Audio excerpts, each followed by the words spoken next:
yoki bir yilda 10 ming kishini hayotini saqlab qolish imkoniyatini bersam, nimani tanlagan bo'lardingiz? 3, 2, 1. Biz shunga qaror qildikki, bu yil bo'yi odamlarga yordam berishni. Biz birinchi missiyamizni Janubiy Afrikaning Chilitsi shahrida boshladik. U yerda yopilgan yo'llar va tahdid tufayli yordamimizga muhtoj bo'lgan bolalarni topdik. Biz bu ish bilan anchadan beri shug'ullanamiz. Men 5330 tadan ortiq bolalarni qutqarganman. Bo'lmasam ular vafot etishgan bo'lar edi. Biz bu eshiklarni anchadan beri yopmaymiz. Chunki kimdir bizga yordam berar deb. Xuddi biz filantropidek.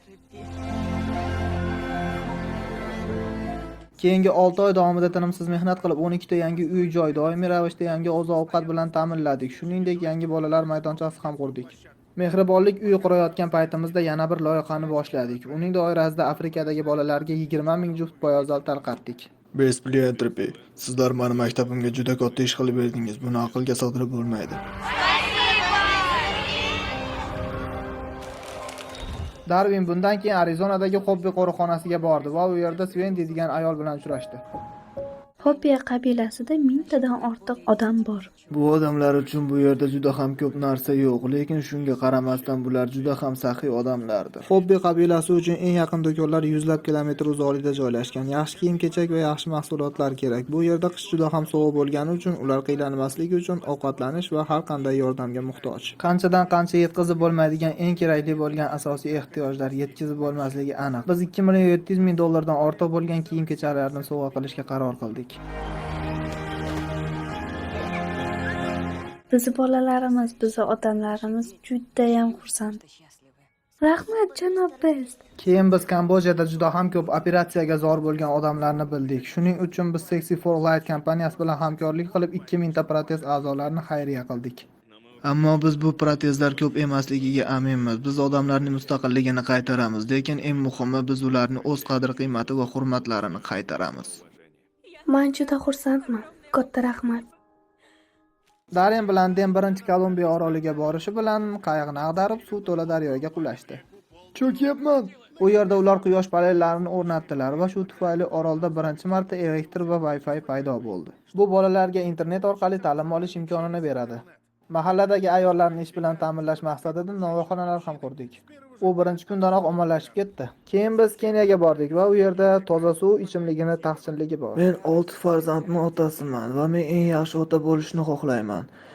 Shuning uchun men juda ko'p mehnat qilaman. Shu sababdan velosipedimda tinim yo'q. Pedallardan biri singan, tormozlari ishlaydi, lekin 100% emas. Ba'zan o'ylaymanki, agar men velosipedimga mototsikl dvigatelini qo'ysam, hayotim oson bo'larmikin? Velosiped elektromontor yordamida biz janob Brasu va yangi minglab odamlarni bepul elektr velosipedlari bilan ta'minladik. Siz ishimni osonlashtirdingiz. Sayohat qilish juda ham oson. Darimi va Den Filippindagi Yur bolalar kasalxonasiga bordi. U yerda biz 160 nafar bolalarning hayotini o'zgartiruvchi operatsiyalarni amalga oshira Bu oldik. qiz endigina gipslarni olib tashladi va u hayotida birinchi marta tekis oyoqlarda yurishni o'rganmoqda. Bolalar Kiyordan oladigan bepul operatsiyalar tarmog'i ularning hayotini o'zgartiradi va Yura kelib ulardan ba'zilariga yurishda yordam berishi mumkin. Best Freelander ularning hayotini oxirigacha ularda o'chmas taassurot qoldiradi. Janubiy Afrikadagi mehribonlik uyining qurilishi tugallandi va Rosining onasi va bolalarni ajablantirish vaqti keldi.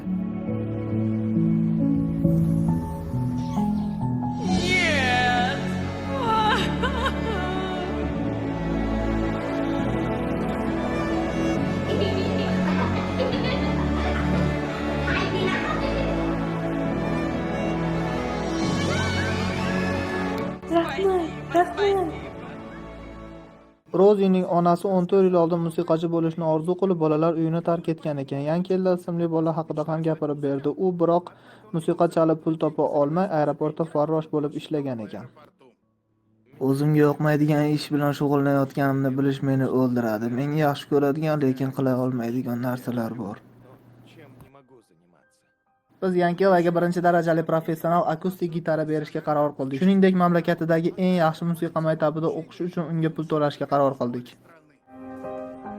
Keyingi yilga ko'rishguncha. Keyin jamoamiz Tailandga yo'l oldi. U yerda 2 milliondan ortiq qarovsiz va nogiron itlar bor. Komandamiz u yerda Maykel bilan uchrashdi va unga imkon qadar ko'proq itlarni qutqarishga yordam berdi. Biz minglab itlarga yugurishni boshlashga yordam berdik.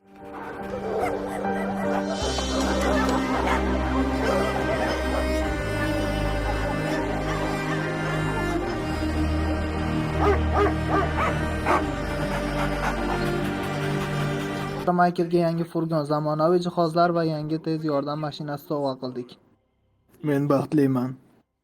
Rahmat sizlarga. Darin keyin bu videoni Davron Muna ismli TikToker qizdan oldi. Best Philanthropy. Iltimos qilaman. Bizni qishloqqa yordam bering. Shuning uchun Darin hech narsaga qaramasdan Zambiyaga, elektr yo'q, uydagi zo'ravonlik darajasi yuqori bo'lgan xavfli hududda joylashgan Ribiya qishlog'iga uchdi.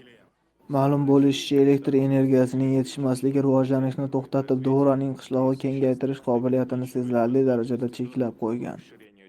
Men har kuni har xil xayollar bilan uyg'onaman. Bugun bolalar nima yeydi? Bu bizni doimgi muammoyimiz. Shunday qilib biz quyosh nurini to'g'ridan-to'g'ri nurlari bilan jazirama issiqdan foydalanish yo'lini o'ylab topdik. Butun qishloqni elektr energiyasi bilan ta'minlaydigan ulkan quyosh panellarini o'rnatdik. Chiroqlarni yoqish payti keldi va bolalar zavq-shavqlarini o'zlariga sig'dira olmaydilar. Mateo, svetlarni yoq.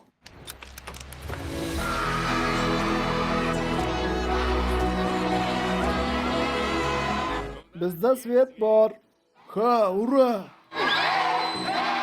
Keyin biz Filadelfiyadagi kollejda bir yigit haqida eshitdik. U maktabdagi tushlik paytida har oy 1000 funt oziq-ovqat tejaydi. Hammasi men talaba bo'lganimda, ovqat idishimda tushliklar qoldig'i va semestr oxiriga yaqin bo'lganimda boshlandi.